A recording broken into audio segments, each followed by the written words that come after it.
Next हमारा point है lungs plus shoulder. इसमें 2 पॉइंट है इसलिए प्लस बीच में आ गया है। लंग्स प्लस शोल्डर यानी कि लंग्स को भी स्टिमुलेट करना है और शोल्डर को भी स्टिमुलेट करना है। यह पॉइंट हमारा एक फॉर्मूले में यूज होता है जिसका नाम है एंजियोटेंसिन नंबर 2 फॉर्मूला, है ना। अगर हम सिंपल भी अकेला इसे इस्तेमाल करें तो ये लंग्स को कैपेसिटी को बढ़ाने के लिए काम करता है। कई बार हमारा ऑक्सीजन लेवल डाउन चला जाता है तो हमें उस समय पर इसका इस्तेमाल करना चाहिए। कई समय पर हमें सांस लेने में दिक्कत हो जाए तो उस समय पर भी आप इसका इस्तेमाल कर सकते हैं केवल इसी पॉइंट का। फॉर्मूले में तो इसका अलग पर्पस है। फॉर्मूले में जो हम एंजियोटेंसिन नंबर 2 में इस्तेमाल करते हैं वो बीपी को बढ़ाने के लिए देते हैं। जब बीपी एक्सीडेंटल लो हो जाता है उस समय पर इसको देते हैं।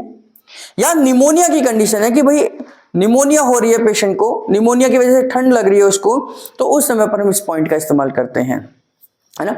तो इस पॉइंट का इस्तेमाल अगर केवल इस पॉइंट का ही इस्तेमाल करें तो हम लंग्स की कैपेसिटी को बढ़ाने के लिए कर सकते हैं। लंग्स के अपेक्स भाग को स्टिमुलेट करते हैं। लंग्स के ऊपर और नीचे 2 हिस्सों में डिवाइड है लंग्स। उसके नीचे वाले हिस्से को हम बेस पार्ट बोलते हैं और ऊपर वाले हिस्से को हम अपेक्स वाला भाग बोलते हैं। तो अपेक्स वाले भाग को स्टिमुलेट करते हैं और जिससे कि आपकी लंग्स की कैपेसिटी बढ़ सकती है। और शोल्डर स्पेस में इस्तेमाल करते हैं। देते कैसे हैं, देखिए ये आपकी कॉलर बोन है, ये आपकी कॉलर बोन है। अगर आप देखेंगे सबको अपनी अपनी कॉलर बोन ध्यान आ जाएगी अगर छुएंगे तो। इसको हम क्लेविकल बोन भी बोलते हैं, कॉलर बोन, क्लेविकल बोन, है ना। और इसके बाद ये शोल्डर है, ये शोल्डर का जॉइंट है। तो यहां इस क्लेविकल बोन यानी कि कॉलर बोन के नीचे यहां पर एक सॉफ्ट पार्ट है। अगर हम ज्यादा नीचे जाएंगे तो नहीं मिलेगा। ये सॉफ्ट पार्ट है, ये अलग। देखिए मैं दबा रहा हूं तो अंदर जा रहा है, यहां नहीं जा रहा है, ये हड्डी है। यहां ऊपर चलेंगे तो और भी हड्डी है। ये आपकी गर्दन आ जाएगी तो यहां नहीं प्रेस करना। बहुत सारे लोग यहां प्रेस कर देते हैं इसमें। तो ये कॉलर बोन के नीचे प्रेस करना है। इसकी पहचान क्या है कि ये कॉलर बोन है और कॉलर बोन के नीचे प्रेस करना है। कॉलर बोन यहां खत्म होती है बस यहीं पर, ये हल्का सा सॉफ्ट पार्ट है ये पार्ट, बस यहीं पर हमने प्रेशर देना है ना। ये कॉलर बोन के ऊपर नहीं देना, कॉलर बोन के नीचे देना है यहां पर, है ना। ये पहला, ये दोनों पॉइंट हो गए। और शोल्डर मतलब अब हम जॉइंट पर यहां पर हम इसके बिल्कुल बाजू में इस तरीके से हाथ को रखेंगे। यहां आप शोल्डर पर भी हाथ रख सकते हैं, यानी कि इस जॉइंट पर ही हाथ हमने रखना है ना।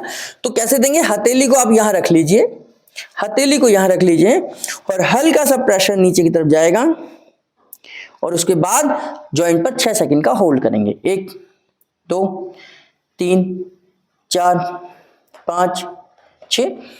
ये दोबारा से ये प्रेशर देना है। 1 2 3 4 5 6। जितना लिखा हुआ है उतनी बार आप दे दीजिए। 1 2 3 4 5 6। पैरों से भी दे सकते हैं आप। पैरों, पहले कुर्सी की सेटिंग प्रॉपर तरीके से कर लीजिए, एक एक करके दीजिए। इसमें पहले मैंने ये एड़ी यहां रखी, हल्का सा प्रेशर दिया, ये प्रेशर दिया और एक साथ प्रेशर देनी है। 1 2 3 4 5 6। ये मैंने यहां रखा, हल्का सा प्रेशर, यहां रखा, हल्का सा प्रेशर। 1 2 3 4 5 6। आपकी बहुत अच्छी प्रैक्टिस है तो दोनों को एक साथ भी आप दे सकते हैं, लेकिन आपकी प्रैक्टिस और आपका बैलेंस अच्छा होना चाहिए। ये रखा, ऐसे रखा, हल्का सा प्रेशर दिया और यहां से 6 सेकंड का होल्ड। 1 2 3 4 5 6। क्योंकि इसके ठीक नीचे कॉलर बोन है और कॉलर बोन हमारी बहुत सॉफ्ट नाजुक है। अगर वो टूट गई तो उसको ठीक करना बहुत मुश्किल है, नामुमकिन है ना। तो इसलिए हमें प्रॉपर तरीके से बैलेंस के साथ ही ये पॉइंट देना है। शुरुआती दौर में अगर आप प्रैक्टिस कर रहे हैं तो हाथ के हथेली से दें, फिर कुछ सालों बाद एक एक करके दें, पैरों से दें, एड़ी से। और बहुत साल जब हो जाए आपको प्रैक्टिस से तो दोनों एड़ी से एक साथ भी दे सकते हैं। ये आपकी प्रैक्टिस के ऊपर है ना। तो इसके अलग अलग फंक्शन है। फॉर्मूले में अलग फंक्शन के तौर पे देते हैं और अगर हम केवल इंडिविजुअल इस पॉइंट को दे रहे हैं तो इसका अलग फंक्शन होगा।